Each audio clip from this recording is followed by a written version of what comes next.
Queria dizer a minha alegria de estar aqui conhecendo essa igreja, conhecendo vocês, sendo abençoado por esse louvor. Eu me sinto abençoado. Graças a Deus. É um prazer para nós estarmos aqui, junto com o pastor José, missionário externo. Que Deus me deu o privilégio de ser abençoado com a única filha que ele tem. Essa moça maravilhosa que está aqui na minha frente. Amém? Quer dizer para os irmãos, é noite de jovens, mas vida olhar, tá bom? Acho que o Senhor já presenciou a minha vida. Graças a Deus. E a minha filha que está lá em cima, se tiver algum bebê ali, vai orando aqui já, tá? Se ali vai ter que orar muito. Graças a Deus. Mas é uma bênção, né? Meu Deus, eu fiquei pensando assim, aquele irmão que estava cantando ali, se o pastor queira a gente tiver algum problema de garganta, leva ele. Não é não, irmão? Jesus, será que o pastor Fernando está aqui hoje? A bênção que gosta, aliás, meu Deus, essa é uma igreja de louvor, né? Que bênção estar na presença do Senhor, louvando, celebrando, e o nosso corpo é feito para isso, para adorar ao Senhor. Né? Quando Miriam dançava, era o corpo dela que dançava. Não era o espírito dela que estava dentro do corpo, saia dançando, não. Isso pode ser feito em adoração como vocês fizeram hoje. Todo mundo encontrou o Evangelho de João, capítulo 4. Bem, é uma passagem muito conhecida. Diz assim a palavra do Senhor: quando, pois, o Senhor veio a saber que os fariseus tinham ouvido dizer que ele, Jesus, fazia e batizava mais discípulos que João, bem que Jesus mesmo não batizava os seus discípulos, deixou a Judéia, retirando-se outra vez para a Galiléia, e era necessário atravessar a província de Samaria. Chegou, pois, a uma cidade samaritana chamada Sicar, perto das terras de Jacó, dela seu filho José. Estava ali a fonte de Jacó, cansado da viagem, assentaram-se Jesus junto à fonte, por volta da hora sexta. Nisto veio uma mulher samaritana tirando água, e disse-lhe Jesus: dá-me de beber, pois seus discípulos tinham ido à cidade para comprar alimentos. Então lhe disse a mulher samaritana: como, sendo tu judeu, pedes de beber a mim, que sou mulher samaritana? Porque os judeus não se dão com os samaritanos. Replicou Jesus: se conheceras o dom de Deus, e quem é que te pede, dá-me de beber, tu lhe pedirias, e ele te daria água viva. Respondeu ela: Senhor, tu não tens com o que tirar, e o poço é fundo. Onde, pois, tem água viva? És tu, porém, porventura maior do que Jacó, o nosso pai, que nos deu o poço, do qual ele mesmo bebeu, e tem assim seus filhos e gado? Afirmou Jesus: quem beber desta água tornará a ter sede. Aquele, porém, que beber da água que eu lhe der, nunca mais terá sede. Pelo contrário, a água que eu lhe der será nele uma fonte a jorrar para a vida eterna.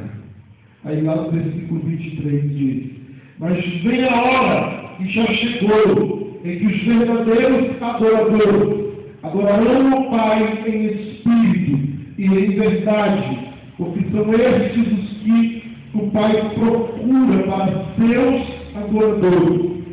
Deus é espírito, e importa que os seus adoradores o adorem em espírito e em verdade. Graças a Deus. Pode se sentar. Glória a Deus. Se você estiver confortável aí, sente, se não, procure se acomodar para que o Senhor possa nos abençoar. Graças a Deus. Essa passagem, ela é tão conhecida, não é? E às vezes se fala tão mal dessa pobre coitada dessa mulher, nas palavras, né? Não é difícil nós encontrarmos pregadores já logo dizendo assim: ela era uma prostituta, tinha 4, 5 maridos, e Jesus já veio logo dando uma corrigida nela. Mas deixa eu te dizer uma coisa, não é bem assim o que diz o contexto dessa palavra. Há um fundo histórico que serve essa passagem, queridos. Por volta de 732, os assírios destruíram as 10 tribos do norte de Israel e levaram escravos e expulsaram os habitantes dali, só ficando naquela região os marginalizados, os mendigos, os cegos, os aleijados. E ainda por cima o rei Sargão II foi que dominou aquela região, trouxe os moabitas e os hititas para viver naquela terra. Primeiro ponto que é importante nós observarmos: quando a palavra está falando de uma samaritana, ela está falando de uma meio-hebreia, porque ela pertencia às 10 tribos de Israel que estavam no norte. Você que frequenta a escola bíblica dominical já aprendeu. Houve um momento que se dividiu Israel, 2 tribos para o sul e outras 10 para o norte. Essas 10 tribos para o norte foram se afastando do Senhor. E houve um momento em que Deus os largou a seus próprios deleites. E a consequência disso é que eles foram dominados. E quando eles foram dominados pelos assírios, o povo ruim, gente muito forte, com os seus exércitos naquela época, eles tomaram aquela região e eles dispersaram o povo, para que eles perdessem a identidade. E naquele lugar, no espaço geográfico e físico, ficou aqueles que eram os menos favorecidos da sociedade. Os príncipes, aqueles que eram considerados mais inteligentes, eles foram levados prisioneiros. E aí, para deixar a coisa mais difícil ainda, Sargão II trouxe os moabitas, trouxe os hititas para morar ali, porque também era um povo que ele tinha dominado. E quando você vai para o Novo Testamento e ouve falar de samaritanos, o judeu está sempre rejeitando os samaritanos. Por que o judeu está sempre rejeitando os samaritanos? Porque eles deixaram de ser judeu puro. O que eles entendiam como judeu puro? Eles passaram a ter casamento, a se desenvolver como sociedade com esses outros povos. Nem tanto porque eles queriam, mas muito porque eles foram levados a isso. Amém? Está entendendo? Nem eles foram forçados a essa situação.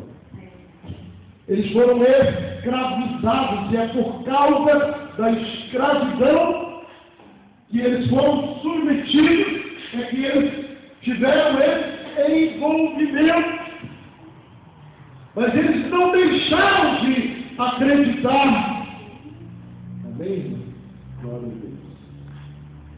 Eles não deixaram de acreditar e de entender que eles também descendiam de Abraão.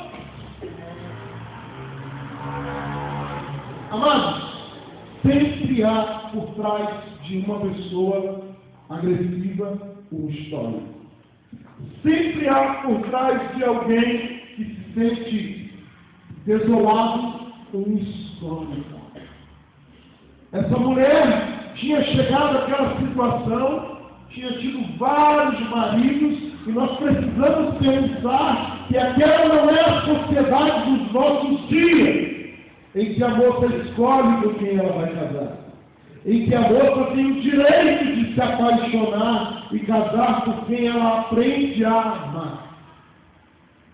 E esse que ela aprende a amar precisa conquistar o seu coração. Nessa época não era assim. Nessa época a mulher não participava de nada. Ela só era entregue ao homem. Os negócios é que comandavam isso. A mulher servia para dar filhos ao homem e cuidar da casa.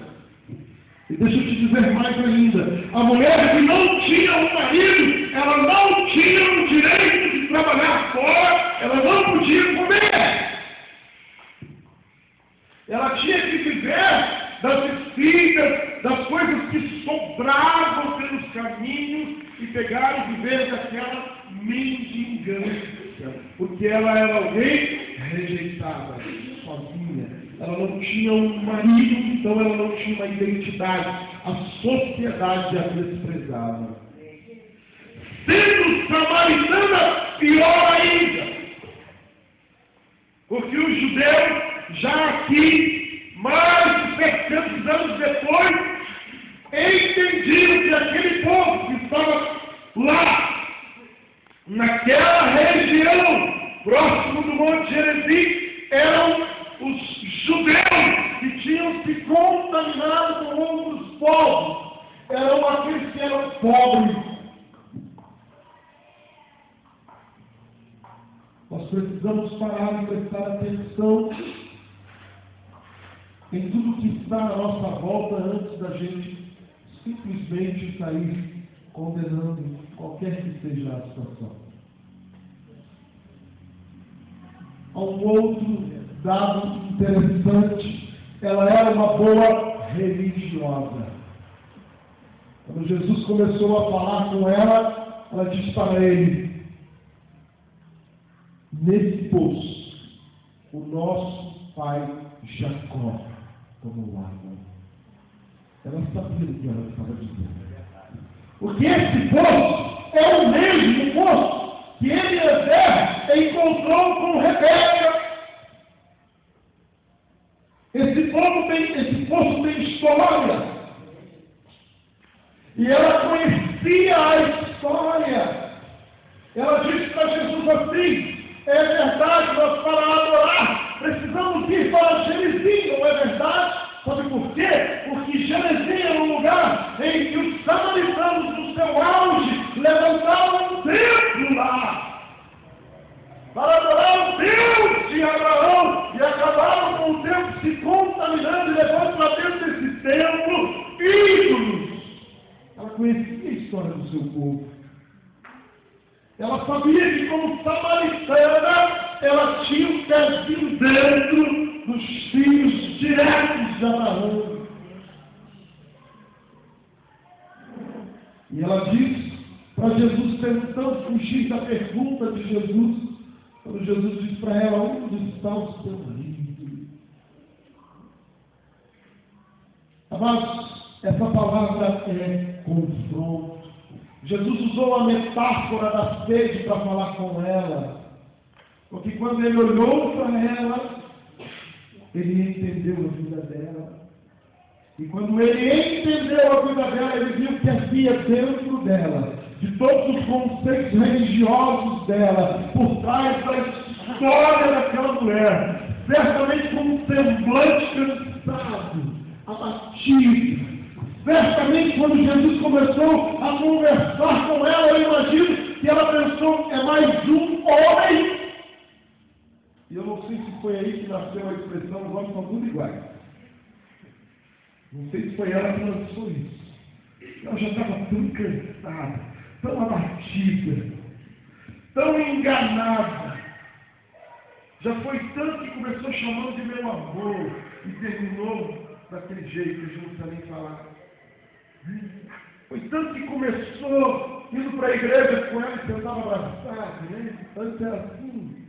E depois que o tempo passa, é um lá na entrada, outro lá atrás. Tem que ser assim até o fim da vida, irmãos. Tem que ser assim até o fim da vida.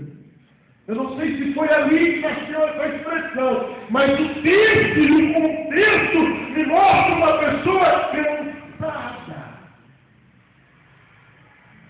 E ela diz ainda que esse judeu vem falar comigo.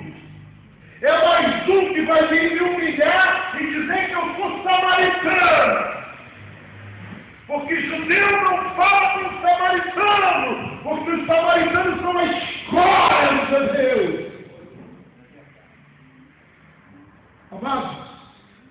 judeu, quando tinha que fazer esse trajeto que Jesus fez, ele dava a volta por